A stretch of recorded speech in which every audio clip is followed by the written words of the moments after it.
Hello and welcome back. In this video we're going to be looking at the motion tween, and I'm going to also show you how to rotate an object and to resize it. So creating a motion tween is virtually identical to creating that of a classic tween. What we have here are 3 layers. I want you to make sure that you have the basketball.fla file open, and that you have your timeline looking like mine. So if it isn't, just go to these 4 parallel lines, click on it and make sure you are on standard. Okay, so let's go and make this basketball move using motion tween. Again, we're going to select frame 50, we're going to go to insert, timeline and frame. I want to now right click on this area and create a motion tween. Just like we've done with the classic tween, we move our playhead to the end and then we move our object. So I'm going to move it from this side of the stage to the other, and if I was to play it, it does exactly the same thing as a classic tween, but you can obviously see the difference here. We've got a line and we are going to manipulate this line to cause the ball to move in different directions. Now the first thing is nice and simple. If we move our cursor up to that dotted line, you see a curve. I'm going to drag the curve down, and when I do that and I press play, the ball follows the curve. I can do the same the opposite way. I can bring it all the way up to the top, and if I play it again, the ball will follow it. So we've got that. Now let's see if we can get the ball to bounce. I'm going to move my playhead to frame 25, right in the middle of the stage, and I want you to drag the ball down.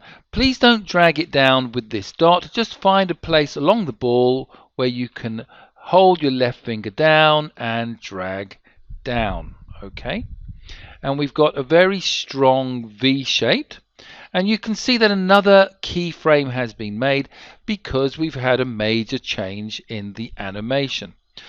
So let's give these 2 sides a little bit of a curl.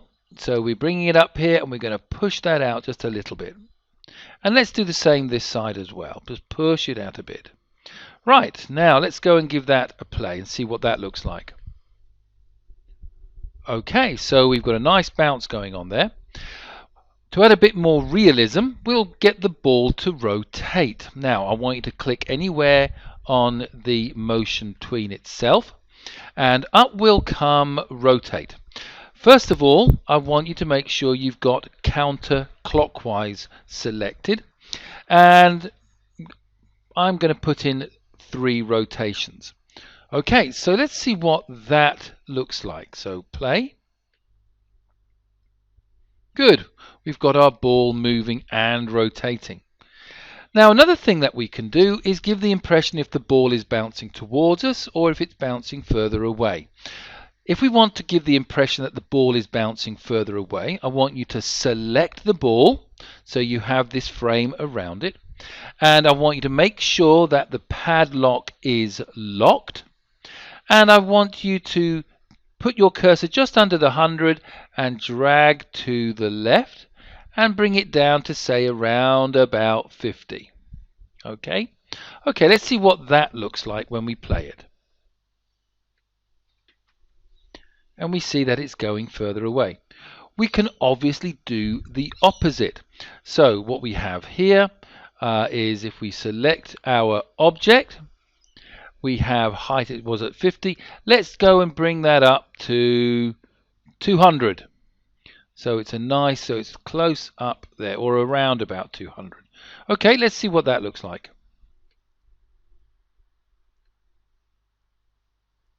And there we go. Okay, so far in this video we've looked at how to create a motion tween, we've looked at rotation, and we've looked at object size. Now what I want you to do is to do Command Z and go right back to the very beginning. So I'm going to go Command Z and bring it all the way back to the very beginning. So we're getting rid of everything we've done. Now however, let's put our ball right up into this corner. And what I want you to do, I want us to go to frame 50 and select all of the frame 50s for those 3 layers. Go Insert, Timeline, and Frame. I want you to unhide the net layer and unhide the part net layer. We are going to create a motion tween again for this basketball. So, just like we've done already, we are going to right click and create a motion tween. Move your cursor to the end, and I want you to drag the ball from this corner to the bottom underneath the net. So we've got this path going on. Now, what I want you to do is I want you to do the following. I want you to create this path. I want you to change this path so the ball will go bounce, bounce, up, over the rim, through the net, and will settle there. If you think you know how to do that from what I've shown you, pause the video and go and have a go. If you think you'd like to watch the rest of it and follow along, you can do that now. So off you go. Okay, so for those who are watching, let's see what we can do. Well, we're going to do the first bounce. So I'm going to move the playhead along to about around frame 10. I'm going to go and drag the ball down to the bottom.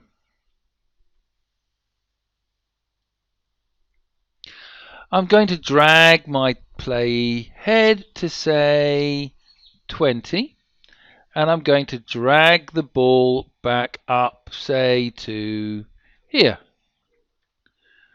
Drag the playhead along, and let's say we're going to drag the ball all the way down to the bottom. Move it along again, and this time it's going to go all the way up. Move the playhead along a bit, and we want the ball to be over the rim, maybe here, and then it's going to finish off here. Right, now at the moment we've just got the movement. Let's see what that looks like. And while we're doing that, let's put in some rotation. So we're going to make it have some rotation. Again, it's going counterclockwise, and I'll put in 3 again. And let's see what that looks like. Okay, so we've got the basic path going on there. What you can do is then go and manipulate it so there's some little curves in there. And why not try when the ball is here to see if you can get the ball to rattle around the rim a little before it falls in. So we've looked at motion tween, rotation, resizing. We've gone and looked at not only how to make it curve once, but how to make it curve many times. So thanks for watching, and I'll see you in the next video. Bye bye.